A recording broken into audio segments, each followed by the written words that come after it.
Madame, Monsieur, bonjour, merci de nous rejoindre à la une de l'actualité au Conseil de la Nation, séance plénière consacrée à la présentation et au débat sur le projet de loi relatif à la prévention et la lutte contre les crimes de kidnapping.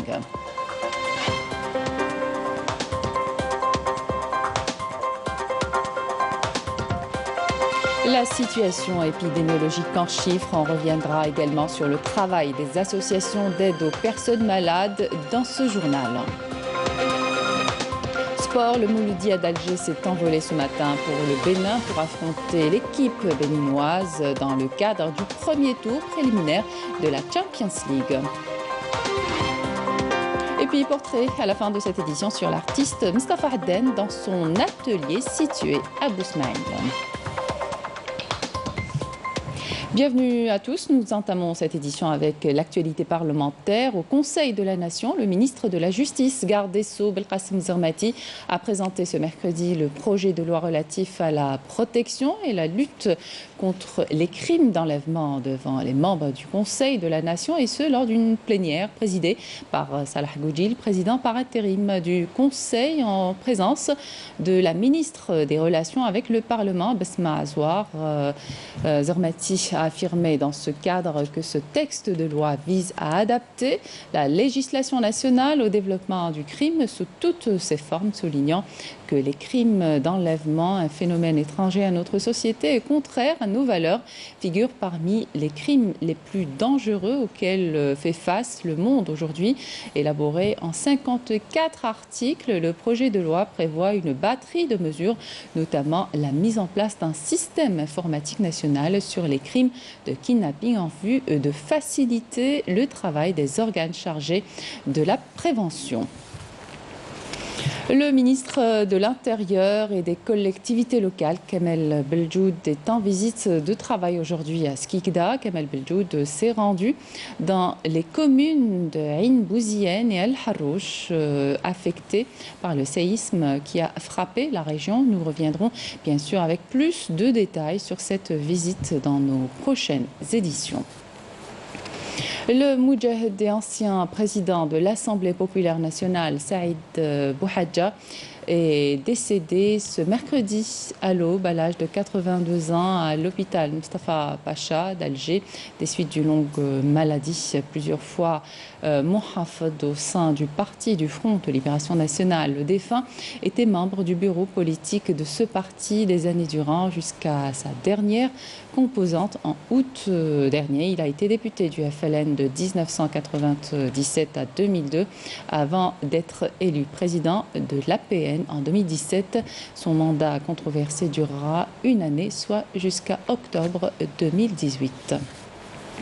Et suite au décès du Moudjahid Saïd Bouhadja, ancien président de l'Assemblée populaire nationale, ce matin, le Premier ministre Abdelaziz Jarrad présente ses condoléances sur sa page Twitter à la famille du défunt, priant Allah le Tout-Puissant de lui accorder sa sainte miséricorde et de l'accueillir en son vaste paradis.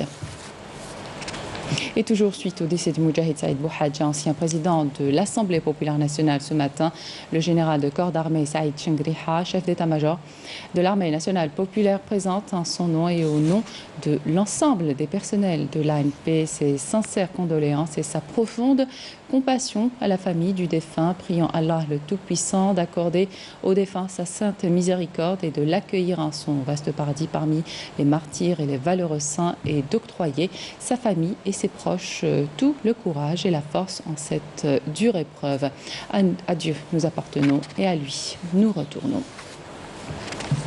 Dans l'actualité également, la tenue d'une assemblée lors de laquelle a été annoncée la création du réseau des journalistes algériens de soutien à la cause sahraoui. Le réseau a pour objectif de davantage médiatiser la cause sahraoui et le combat du peuple, notamment cette phase marquée par la transgression par le Maroc de l'accord de cessez-le-feu. Le réseau compte étendre ses actions au niveau régional et international.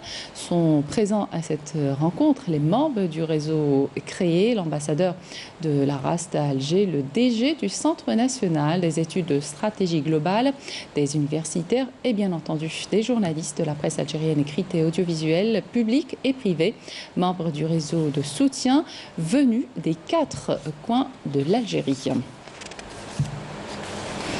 Dans le dossier du Sahara occidental, les forces de l'armée populaire de libération sahraoui ont poursuivi mardi pour le 12e jour consécutif leur attaque intense le long du mur de la honte, ayant ciblé plusieurs sites de retranchement des forces d'occupation marocaines, a indiqué le ministère de la Défense sahraoui dans son communiqué militaire numéro 12. Le communiqué qui a fait le bilan de 2 jours d'attaque sur les sites ciblés a fait état d'un bombardement des positions des forces d'occupation marocaines dans le secteur de Haouza. Les unités de l'APLS ont également mené lundi des attaques ayant ciblé à 2 reprises les concentrations de l'armée d'occupation marocaine dans le même secteur. La même source a fait état d'un bombardement ayant visé les positions de l'ennemi dans le secteur d'Amgala et d'autres dans celui d'El Begari. Les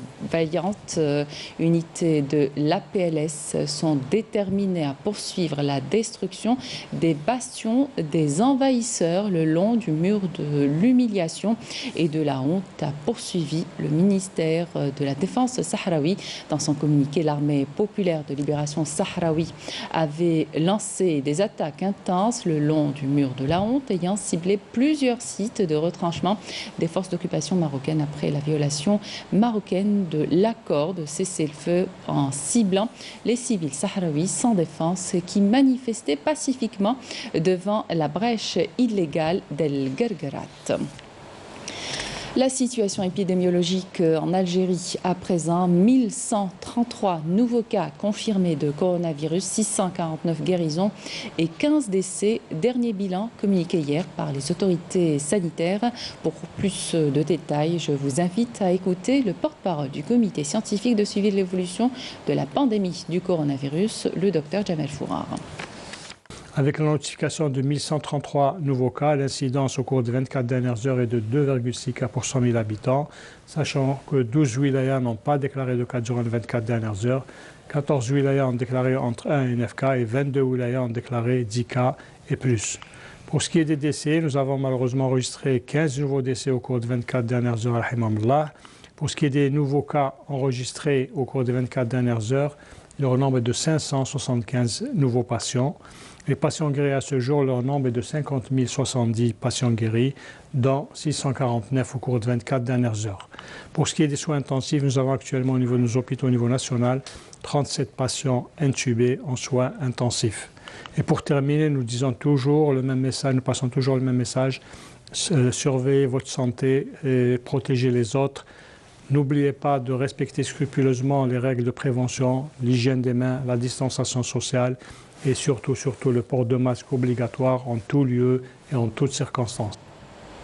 Santé toujours, l'opération de vaccination contre la grippe saisonnière a débuté il y a quelques jours dans la wilaya de Tiaret et plus précisément au foyer des personnes âgées, Shahid Zerouki Hammer. Selon le ministère de la Santé, la vaccination reste la solution la plus efficace pour en prévenir les complications qui peuvent être engendrées par la grippe saisonnière. Marim Damis. L'opération de vaccination contre la grippe saisonnière a débuté hier au foyer des personnes âgées Shahid Zerouki Hammer de Tiaret. Objectif, protéger les résidents de ce foyer et leur éviter toute complication liée à la grippe, particulièrement en cette conjoncture sanitaire difficile marquée par la propagation de la Covid-19. Ce vaccin nous évitera sûrement les complications de la grippe saisonnière. On est bien pris en charge. Il ne nous manque rien ici. C'est un vaccin qui va, je l'espère, nous protéger de la grippe toute l'année.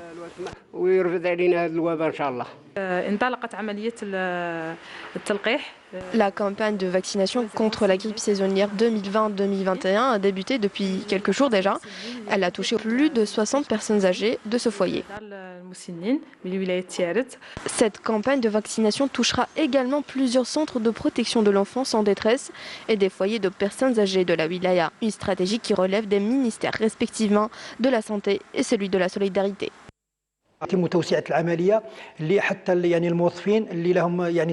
Cette opération touchera également le personnel en contact direct avec les personnes âgées, une stratégie voulue par le ministère de la Solidarité nationale et de la condition de la femme, qui ciblera principalement l'ensemble des établissements relevant du secteur sur le territoire national. Après le vaccin, direction le jardin du foyer, où les résidents ont tous été invités à planter des arbustes dont ils comptent visiblement prendre soin. Et puis les opérations de sensibilisation se poursuivent un peu partout en Algérie. À Béchar, la gendarmerie nationale effectue régulièrement des opérations de distribution de masques de protection au profit et de profiter de chaque occasion pour sensibiliser les conducteurs, tandis qu'à Oran, le coup d'envoi d'une caravane de sensibilisation a été donné par la direction de la jeunesse et des sports, une caravane qui aura pour cible les établissements scolaires. Walid Yousfi. Nous sommes à l'entrée nord de la wilaya de Béchar, au niveau du point de surveillance de la gendarmerie nationale à Bni Ounif. Et ici, les forces de l'ordre veillent nuit et jour au respect du protocole sanitaire mis en place et ne ménagent aucun effort pour sensibiliser les conducteurs. L'unité territoriale de la gendarmerie nationale de Béchar continue de sensibiliser les citoyens, et ce notamment à travers la surveillance constante du territoire. Nous accompagnons les autorités locales lors de leur sortie journalière de sensibilisation contre les dangers du virus. Nous donnons aussi des conseils, surtout concernant les gestes barrières, et ce au niveau de la route nationale numéro 6. Dans la commune de Bni Ounif. Il est à noter que suite au non-respect du protocole sanitaire, 28 contraventions ont été dressées et 22 véhicules ont été saisis. À Oran, le coup d'envoi d'une caravane de sensibilisation a été donné par la direction de la jeunesse et des sports, une caravane qui ciblera principalement les établissements scolaires publics de la région, avec pour objectif sensibiliser les enfants et veiller au respect du protocole sanitaire. Cette opération touchera plus de 50 établissements scolaires, primaires, CEM et lycées, et 45 maisons de jeunes. Pas moins de 50 encadreurs pédagogiques ont été mobilisés pour cette opération. Nous essayons de sensibiliser les enfants et les jeunes au niveau des établissements éducatifs de la région. Nous leur expliquons comment le virus se propage et comment se protéger. Plusieurs opérations du même genre sont effectuées un peu partout sur le territoire national, avec pour but toucher le maximum de citoyens et mettre l'accent sur l'importance de respecter les gestes barrières. L'acquisition de traitements ou d'un matériel de soins pourrait se révéler de l'ordre de l'impossible pour certains, notamment ceux qui ne disposent pas de carte Chifa. La solution existe. L'association d'aide aux malades démunis, Winnelqa, vous propose des solutions. Leïla Benaïcha est allée leur rendre visite pour constater leur travail remarquable, surtout en cette période de crise sanitaire. Je vous laisse découvrir. Pour les malades en difficulté n'ayant pas de carte Chifa ou familles nombreuses à budget restreint, l'acquisition d'un traitement ou un matériel de soins médical est un réel problème.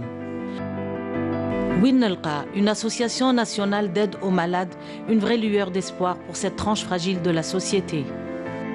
L'idée de départ était le médical. Et puis on a remarqué qu'en aidant sur le plan médical, il y avait un aspect social qui se présentait. Donc on a réservé 80% de l'activité au médical et 20% à peu près sur le social.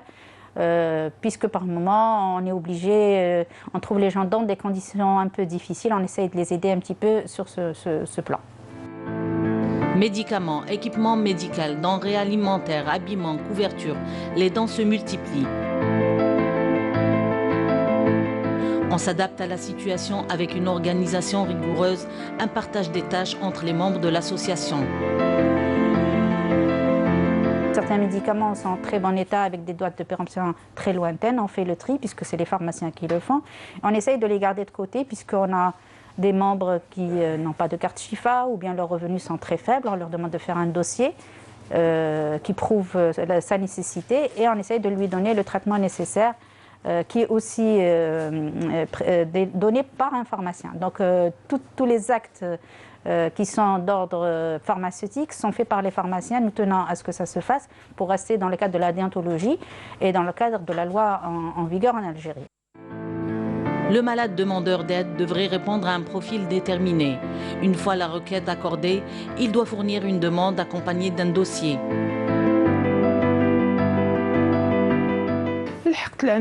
Voilà, j'ai un malade, j'ai besoin de couches. La dame qui m'a reçu a dit uniquement des couches. قلت لها والله غير انا كي تنحوا لي هذا المشكل تاع لي كوش سي ديجا سي نورم سي هذاك واش خصني قلت لهم بور لانستون دونك داروا لي ان بروغرام شاك موا جو ريكوبير ان كوتا تاع لي كوش. Après, la dame m'a proposé autre chose. قالت لي وعلاه ما تحطيش sur une chaise. قلت لها منين؟ Le soir même, عيطت لي la dame قالت لي فوالا كاين ناس محسنين justement تبرعوا بهاد لا شاز هادي لوليدك. J'étais vraiment très heureuse d'avoir avec la nouvelle. Dans une nouvelle perspective, l'association adopte un nouveau concept d'aide aux malades en difficulté, impliquant les médecins spécialistes dans son action. Nous avons fait appel à tous nos médecins qui sont sur le groupe avec nous. Nous les remercions. Ils font un honneur d'abord d'être parmi nous dans le groupe. Et on leur a proposé une action, c'est de pouvoir prendre en charge des malades démunis qui nécessitent des consultations souvent chez des spécialistes, sachant que le coût d'une consultation chez un spécialiste est assez important.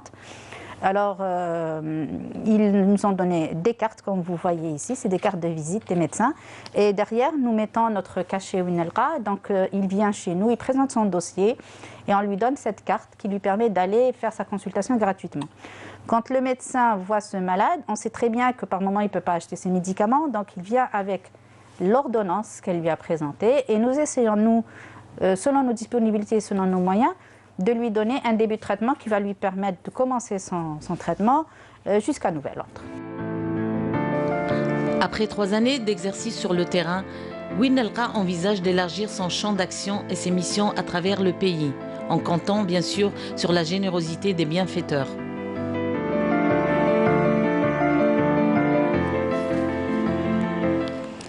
Le nombre de cas de Covid-19 a dépassé les 60 millions à travers le monde entier. Les États-Unis ont été le pays le plus touché par le virus, vient après l'Inde, le Brésil et la France. La France qui a annoncé hier, à la faveur d'une baisse des contaminations, un allègement gradué des restrictions imposées à sa population. La Commission européenne doit approuver aujourd'hui un nouveau contrat avec la société américaine Moderna pour fournir jusqu'à 160 millions de doses de vaccins contre le Covid-19. Il s'agit du 6e contrat conclu par l'UE avec un laboratoire pharmaceutique avant de précommander des vaccins aux États-Unis. L'immense logistique nécessaire à la distribution de millions de doses du vaccin Pfizer-BioNTech est prête, ont assuré des responsables américains qui prévoient de distribuer 6,4 millions de doses, sitôt reçu le feu vert de l'Agence des médicaments, attendu pour dans moins de 3 semaines. Le prix du panier de l'Organisation des pays exportateurs de pétrole, dont le pétrole algérien poursuit sa hausse, atteignant 45,51 $ le baril selon les données de l'organisation publiées aujourd'hui sur son site web. Le panier de référence de l'OPEP s'est établi à 45,51 $ le baril mardi, après avoir débuté la semaine en cours à 44,75 $ le baril de Brent de la mer du Nord, coté sur le marché de Londres sur lequel est établi le pétrole algérien, a terminé la séance de mardi en hausse 1,80 $ ou 3,90% à 47,86 $. Les cours de l'or noir restent soutenus par les nouvelles annoncées sur l'efficacité d'un vaccin réduisant le risque d'atteinte de la Covid-19, une pandémie qui a lourdement pesé sur le marché pétrolier depuis le printemps dernier. L'espoir de réduction de l'atteinte de ce virus à travers le lancement des campagnes massives de vaccination avant la fin de l'année en cours laisse les acteurs du marché pétrolier attendre aussi une reprise de l'économie mondiale et la demande de l'énergie, ce qui aura un impact positif sur les cours du brut. Et puis cette information qui vient de tomber, le taux d'inflation moyen annuel en Algérie a atteint 2,2% à fin octobre dernier selon l'Office national des statistiques. Cette variation haussière enregistrée durant les 10 premiers mois de 2020 s'explique par des hausses de plus de 0,8% des produits alimentaires industriels, de plus de 5,2% des biens manufacturés et de plus de 1,8% des services. En 2019, le taux d'inflation en Algérie avait atteint 2%. Dans le dossier libyen, les critères de sélection des futurs dirigeants de la transition en Libye présentés lundi lors d'une nouvelle réunion virtuelle du Forum de dialogue politique libyen seront connus aujourd'hui. C'est ce qu'a indiqué la mission d'appui des Nations Unies en Libye. Le dialogue organisé en Tunisie a permis d'aboutir à une feuille de route politique comprenant la tenue d'élections prévues le 24 décembre 2021. À ce propos, l'ambassadeur de Russie en Algérie a indiqué dans une déclaration à Radio Internationale que l'Algérie avait un rôle pivot dans le règlement de la crise libyenne en appelant les belligérants libyens à s'asseoir sur la table des négociations afin de parvenir à une solution accessible par toutes les parties.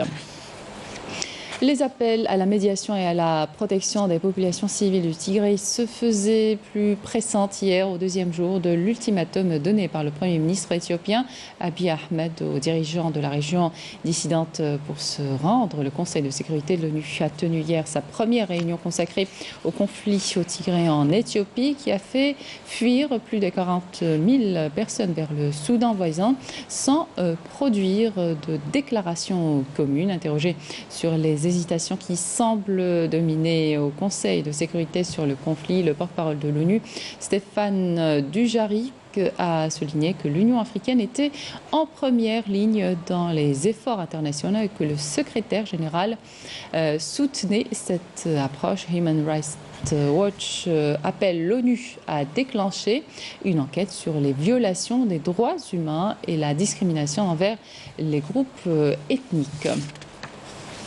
Et aux États-Unis, le président élu Joe Biden a annoncé le retour d'une Amérique prête à mener sur la scène mondiale après les années Trump en présentant l'équipe chevronnée qu'il a choisie pour piloter la diplomatie et la sécurité dans son futur gouvernement. Biden a battu le rappel des cadres de l'administration Obama, gage d'un retour aux affaires des fonctionnaires de carrière et tenu sa promesse d'un gouvernement ouvert aux femmes et aux minorités, même si le bilan de certains candidats fait grincer des dents chez les démocrates progressistes. Le président de la Fédération internationale de football, Gianni Infantino, a fait savoir que 22 pays, dont l'Algérie, se sont inscrits pour prendre part à la Coupe arabe des nations prévue au Qatar du 1er au 18 décembre 2021, a rapporté l'instance mondiale hier sur son site officiel, une compétition qui sera l'occasion idéale pour tester les opérations et les installations avant Qatar 2022. La Coupe arabe se déroulera dans les mêmes créneaux horaires que la Coupe du Monde. Le Mouloudia d'Alger s'est envolé ce matin à bord d'un avion spécial de la compagnie Tassili Airlines dans le cadre du premier tour préliminaire de la Champions League Afrique. Fatah Abada a assisté à la dernière séance d'entraînement hier à Ain Benyen. Regardez.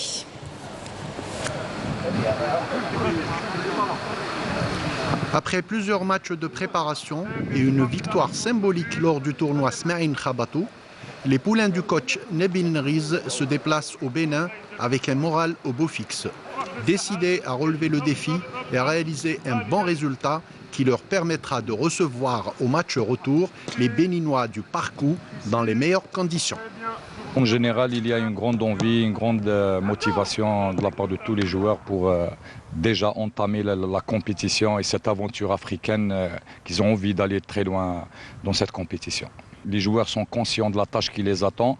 Tout à fait, c'est vrai qu'on a fait une bonne préparation et même dans le tournoi, on a fait une bonne figure malgré qu'on n'est pas satisfait à 100%.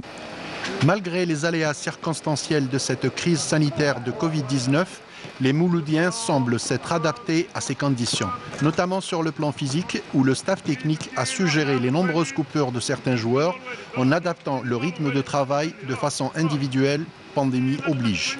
Écoutez, c'était un peu compliqué parce que les joueurs, déjà 8 mois sans travail, et moralement et physiquement, ils étaient tous à la rue, quoi. Du coup, on a pris le temps de travailler sur le plan musculaire, de renforcement musculaire, travail aérobie aussi. On a pris beaucoup de temps sur ça. On a commencé à introduire le ballon petit à petit. Au bout de une semaine à peu près, on a commencé à toucher un peu le ballon. Mais surtout, on a concentré notre travail sur tout ce qui est renforcement musculaire. On a travaillé aussi beaucoup de courses parce que voilà, on reste 8 mois sans travailler. Les joueurs, c'est très très très compliqué. Toutes les dispositions ont été prises par la direction du doyen afin de mettre les coéquipiers du maestro Djabou dans les meilleures conditions pour réaliser un bon résultat. Il y a 3 départements ministériels impliqués dans ce déplacement, notamment le ministère des Affaires étrangères, celui de l'Intérieur et celui de la Jeunesse et des Sports. À l'occasion, je remercie ces ministères pour leur collaboration, notamment le ministère de la Jeunesse et des Sports qui nous a énormément aidés pour nous faciliter l'obtention des différentes autorisations. D'ailleurs, je vous informe que l'autorisation de sortie délivrée par le ministère de l'Intérieur, nous l'avons obtenue que cet après-midi. A noter enfin le forfait de dernière minute du gardien Chahel, suspecté positif à la Covid-19 et laissé en dehors du groupe pour cette double confrontation africaine. Et à noter aussi que le deuxième représentant algérien dans cette compétition, le CR Belouizdad, recevra le samedi 29 novembre les Libyens d'Al-Nasr et ça sera au stade du 5 juillet. Nous allons terminer cette édition avec un portrait, le portrait de l'artiste peintre Mustafa Adden dans son atelier situé à Bousmaïn. Le portrait est signé Nessiba Jaïdir. À Bousmaïl, dans son nouvel atelier, Mustafa Adden nous reçoit en toute amitié. Même si son état de santé ne lui permet pas de travailler ces jours-ci à plein temps, il ne peut s'empêcher de toucher aux émaux. Un geste sûr et précis, un mélange de couleurs sur une plaque de cuivre. Beaucoup de gens ne savent pas exactement ce que sont les émaux, sauf dans une région qu'on a en Algérie, c'est la Kabylie. Pour le cuivre, vous voyez, les plaques sont assez grandes et le four pèse 1 tonne. Donc quand le four, j'ouvre le four, il y a 1000 degrés qui vous regardent. Je l'appelle le dragon. Pour contrôler tous les émaux. À la fois sculpteur, céramiste, designer et architecte d'intérieur, ses œuvres n'ont pas fini de nous surprendre. Moi, je ne découpe pas le travail. Je suis obligé d'aller vite. Parce que quand vous avez une plaque comme celle-là qui fait presque 900, après, elle arrive là-bas à 600 degrés, donc vous n'avez pas le droit, quand elle est là, déjà elle est à 400. C'est pour ça que c'est très difficile de travailler les plaques comme ça, aussi grandes. Parce qu'elles risquent de s'abîmer. Et la preuve, vous avez ici des plaques, quand elles s'abîment, c'est noir. Donc c'est très difficile à manier les émaux. Quand je montre là comme ça, par exemple, je montre le profil. C'est pour montrer l'épaisseur et pour montrer aussi le cuivre. Ça, c'est très important. Donc, la plaque comme ça, que vous voyez, elle fait 50 par 40. C'est les plus grandes plaques, même au monde. En dehors de l'émail, Adden travaille sur d'autres supports et utilise d'autres matériaux. Vous avez, c'est une technique, comme je vous l'ai dit tout à l'heure, c'est la cire. Donc quand vous avez de la cire, il s'agit évidemment de savoir dessiner, parce qu'on ne peut pas quand même faire n'importe comment, hein. Donc la cire est vraiment quelque chose de bien, parce qu'elle donne des couleurs que vous pouvez également, disons, quand vous striez la cire, ça vous donne une matière assez forte. Son atelier, une véritable caverne d'Ali Baba, où il faut passer plusieurs fois pour pouvoir tout découvrir et faire découvrir. Ça, c'est la clé de la ville d'Alger, Medinat El Jazair. C'est écrit en koufi, là. Avant 1830, il y avait des clés de la ville d'Alger. Ben, vous savez ce que c'est que la clé de la ville?